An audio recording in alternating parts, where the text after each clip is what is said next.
I have the opportunity to work with the Lord God Almighty. He knows what I'm doing. He knows that He's sending a buffoon. That's okay. All I have to do is show up and listen to what God is doing. It's the best decision I've ever made.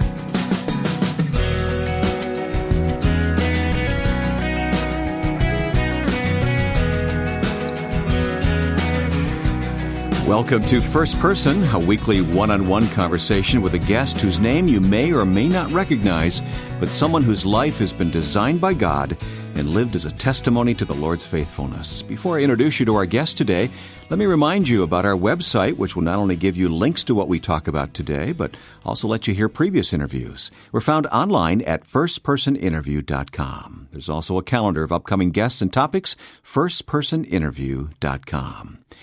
I'm Wayne Shepherd, and I've known today's guest since high school days. We grew up in the same church, but then lost touch after leaving for college. We got reacquainted a few years ago, and it was then I learned how successful Dr. Bruce Steffes had become as a doctor, but how desperate he was when that success brought him no joy. You'll hear him tell the rest of the story today as you listen, and then you'll want to follow our web links to his ministry today. Well, I called Bruce recently and asked him to describe his medical career, which looked on the outside to be so satisfying. Well, I was a surgeon here in Fayetteville, North Carolina for 16 years. But the story actually precedes that. When I was in medical school and in residency at the University of Florida, there was really no Christian testimony. And so I became farther and farther alienated because I didn't have anybody to mentor me. And as I went along and came into practice, it was so easy to get further and further from the Lord. When I got into practice, I remember literally asking myself, how does one keep score now? Up to that time, it had been a diploma or another degree. But once you're in practice, it was very difficult, and the only thing that became a way to keep score was money. But that wasn't very fulfilling. And unfortunately, during that time, clinical depression set in. We had a series of problems as I got farther and farther from the Lord, and it ended up in a divorce and a loss of my family. And so I was in practice and loved parts of it, but hated other parts of it. During that time, the church, as you know, the Christian Army does a good job of shooting its wounded. And so I was pretty wounded to the point that I attempted suicide. Oh. And it got so bad, no one in town really knew that. I was doing a wonderful job. I was doing a great job of all the success that the world wants, but spiritually I was spiraling down and down, and had it not been for my unsaved friends, I'm not sure I would have survived. We put doctors on a pedestal, don't we? Yeah, we do. And it's very difficult to find someone in whom you can have a true friendship or accountability. One time I came home about 2 a.m, and I had tried everything. I threw myself on the couch, and I finally just said, Lord, I give up. You fix it, or you kill me. I don't really care which at this point. And there was the most overwhelming sense of God's presence, of His love, of His forgiveness. The kind of God that I had held in my mind all that time. I had grown up in a right-winged denomination that prided themselves that sometimes they were so narrow-minded they could see through a keyhole with both eyes. And we had legalism, but grace was never a major component of it. And all of my life, I had always felt that I had to work harder and harder and harder to get approval. And that was true for people, that was true for God. And suddenly I realized in that one night, in that one blinding awareness, that God thought about me, cared about me, loved me, and Christ loved me so much that He spread His arms out on the cross. I had been saved when I was a child, but that was almost more an intellectual awareness. I knew it was real, but that night was the night that I began to really realize who God was and that He loved me and that He cared for me. What changed then, Bruce? Self-esteem, as much as anything else. not in the sense of arrogance or it was just merely that I didn't have to prove anything to anybody except to God, and it became critical that the only thing I really needed was to hear, "Well done, thou good and faithful servant." You were free. I was free, and I realized that there's that popular song out a year or two ago where I fall down and I get up, and I fall down and I get up, and I fall down and I get up. And the nice thing about it is I always assumed before that when I fell down, I would be kicked while I was down.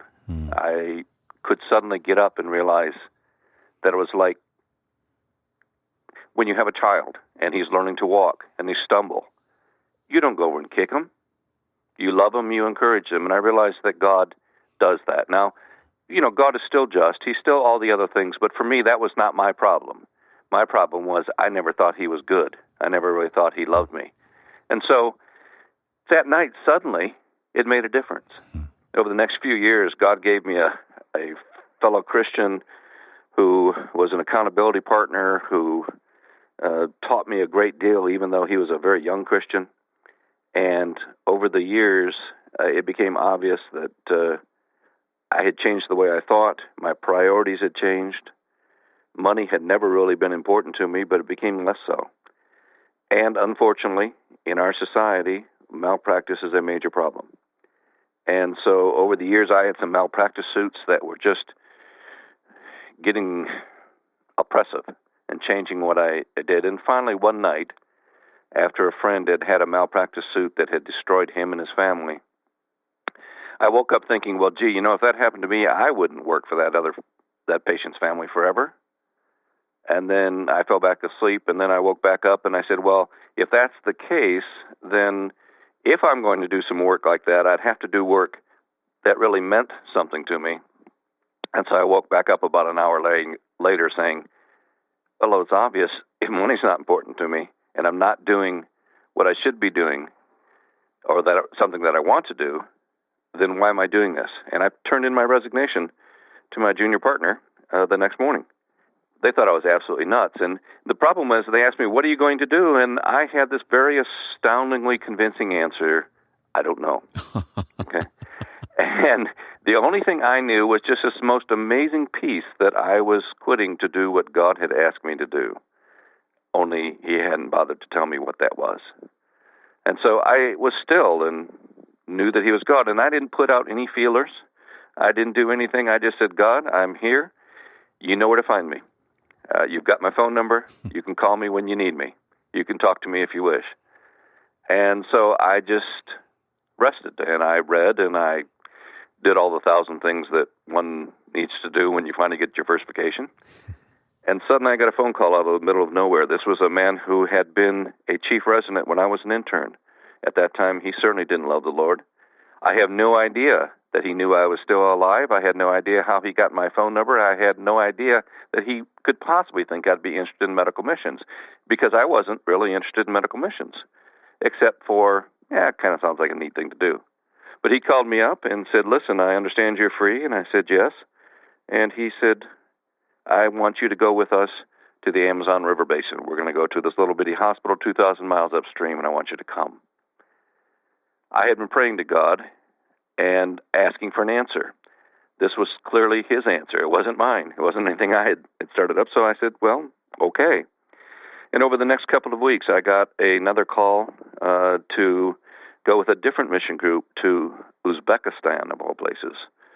And another person called me up and said, why don't you come talk to me? And when I did, he said, I have a friend who's going to be going around the world visiting various mission hospitals.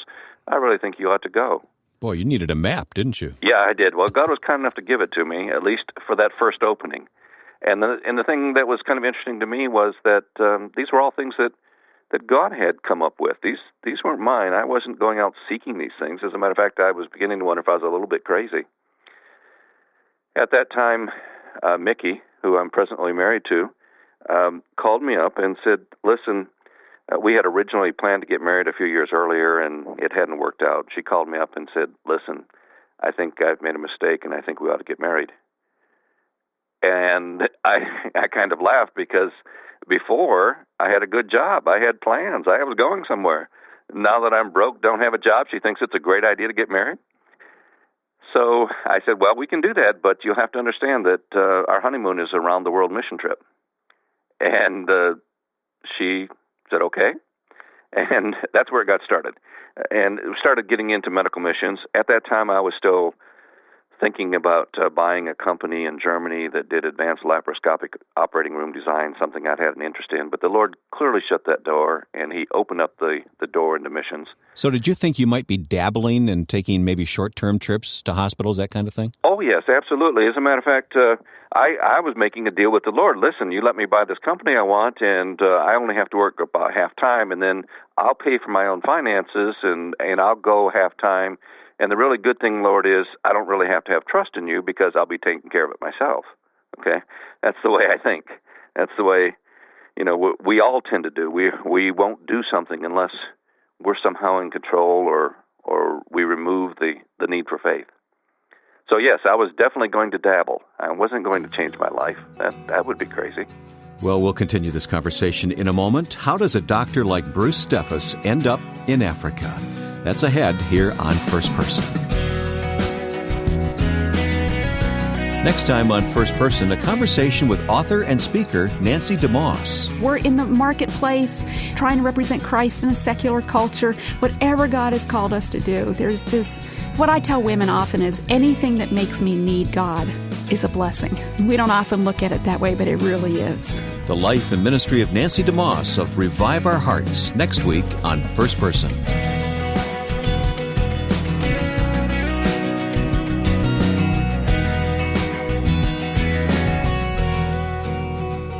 I'm Wayne Shepherd. My guest today is Dr. Bruce Steffes. Once he got his life's priorities straightened out with Christ, he found himself in Africa, and I talked to Bruce about that. I began to see what God sees with His heart, with His eyes. And I saw not only the people who needed Jesus Christ, but God gave me a special heart for those people who are serving. Now, you've served in a number of different hospitals across the continent of Africa and on mercy ships and other places. Describe some of these hospitals to us. What are they like, and what are the staffs like? Most of the hospitals are in the range of 30 to 400 beds. They are very limited in their resources. The people are not well trained. There often are not training programs in these countries. The level of nursing is certainly less than what we would expect here in the United States. As far as facilities, there isn't a single one of them that would come up to the level of the average community hospital in a small town.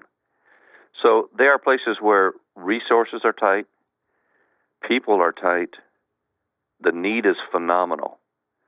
Because of those limited resources and because of that limited money, one of the constant battles that you have to fight is the fact that as a surgeon here in the United States, I have virtually unlimited resources and unlimited equipment. And so I can always do something. Whether I should or not is another question, but I can always do something. But there, I was faced with the fact that many of these conditions I didn't know how to treat. They were outside of my area of specialty. I didn't have the ICUs. I didn't have the anesthesia support. And yet if I didn't do something, when they left, they were most likely going to go home and die. It literally shook my world. So much so that I came home from the very first trip and I said, I'm not doing this again. Why would I put myself in a situation where I feel this bad? But the problem is the eyes of the people stayed in my mind and in my heart. And so I went back, and I went back, and I went back. And as I faced these challenges, I began to write some of the answers down because I knew I wasn't the only one challenged by this. And I talked to other people, and out of that came a handbook, which has subsequently been rewritten, but a handbook for people like myself who are saying, I'm a medical person from the United States. How can I handle this? How can I... What are the answers intellectually? What are the answers theologically? How can I justify this? And when I don't have an answer, how do I keep going? We'll put information about that book and others that you've done on the website, firstpersoninterview.com. But you said that God not only gave you a heart to serve the patients, and I've seen some of the photos, I've followed your email reports through the years. It's amazing what you've done. But he also gave you a heart for the staff at these facilities in Africa in particular. Talk to me about the people there who serve.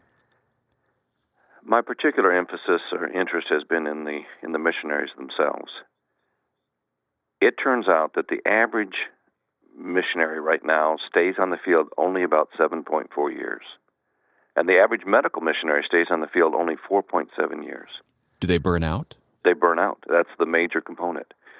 Family issues, time issues, money issues, all those things.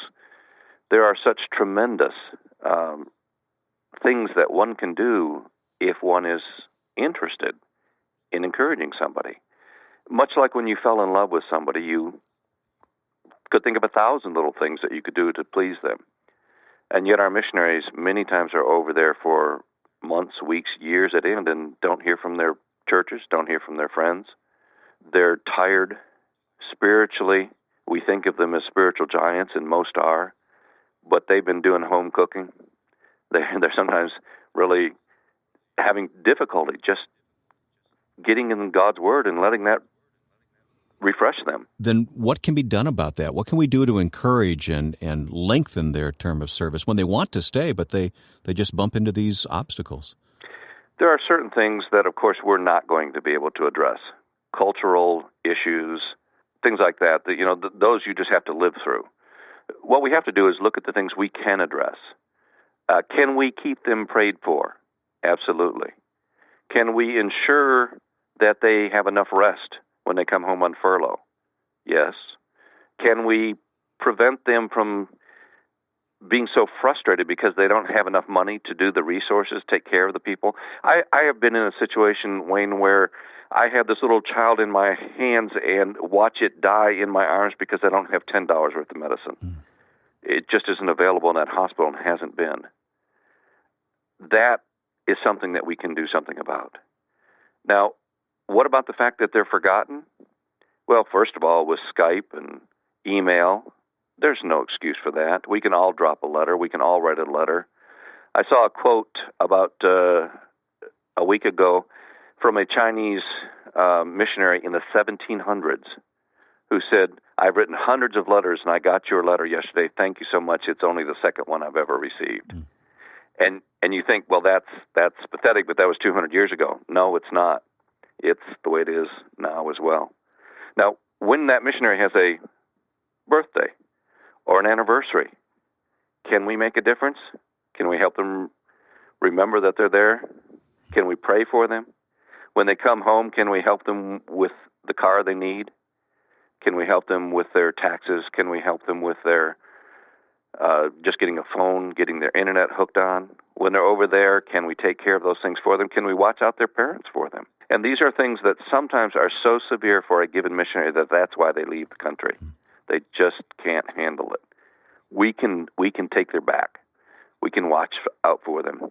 We can love their loved ones for them. I know that's a great concern of yours, but you're also concerned, are you not, for doctors and nurses to be trained in Africa to staff these facilities? Absolutely.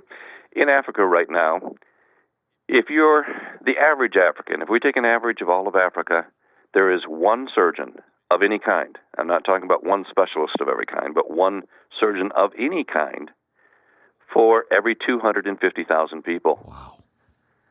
There, in the rural areas, is only one surgeon for every 2.5 to 3 million people. And so what that means is that 1 out of every 10 adults who die for the lack of basic general surgery. They die of a hernia or appendicitis or ruptured typhoid. If you're a child, you have a 1 in 5 chance dying of something that should be easily fixable. Most women, the vast majority of women who need a C-section, don't get it. And so there's a tremendous need for surgery in Africa, and since that's what I know how to do, that's what we are trying to teach. Dave Thompson, who was a missionary in Gabon, he is in a hospital called Bangalo Hospital in La Bamba, and that's about 4 or 5 hours further into the bush than Dr. Schweitzer's famous hospital at Lumberini.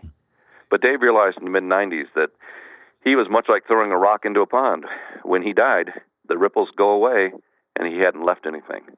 And so he began to talk to missionaries at a big medical conference that is held for missionaries every other year in Kenya.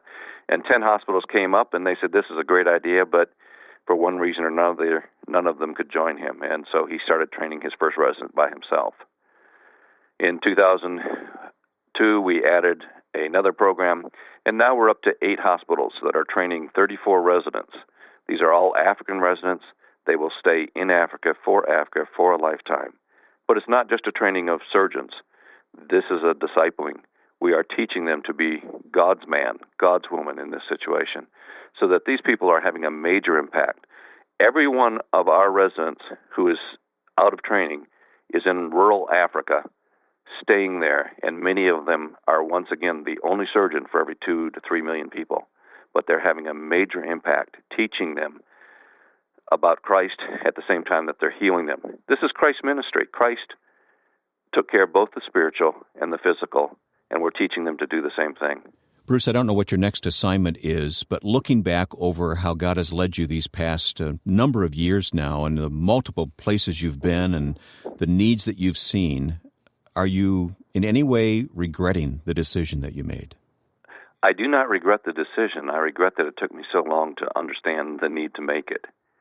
It's the best thing that I've ever done. Income, I'm down 95%. But the Lord has taken care of everything that we've needed. We still pay too much property taxes. We still have to worry about losing weight. We still have all that we need, and yet I often become somewhat guilty about what we have and what God has provided us. This is the best thing I've ever done, and the problem is that sometimes as you try to tell people what it means to you, it's much like listening, I suppose, to a reformed smoker, all the good things that have happened. But for me, it's not a matter of saying that you're doing it wrong. I'm just telling you, this is the best thing that's ever happened to me. Yes, it seems frightening, but God is who He is, and He promises what He promises, and it turns out that He's faithful. And that's the exciting thing about it, just to see what God is doing. I have the opportunity to work with the Lord God Almighty, the creator of the universe. He knows what I'm doing. He has, as Ephesians 2:10 says, prepared the way for me. He's taking care of all this. He knows that He's sending a buffoon. That's okay. All I have to do is show up and listen to what God is doing. Look at things with His eyes. And it's the best decision I've ever made. Just show up and look at things through God's eyes. It's the best decision any of us could make. I've known Bruce a long time, and it's thrilling to hear how God has given him new purpose and meaning to his life. Once again, his name is Dr. Bruce Steffes, and you'll learn more about the medical ministries he's involved with when you visit our website, firstpersoninterview.com.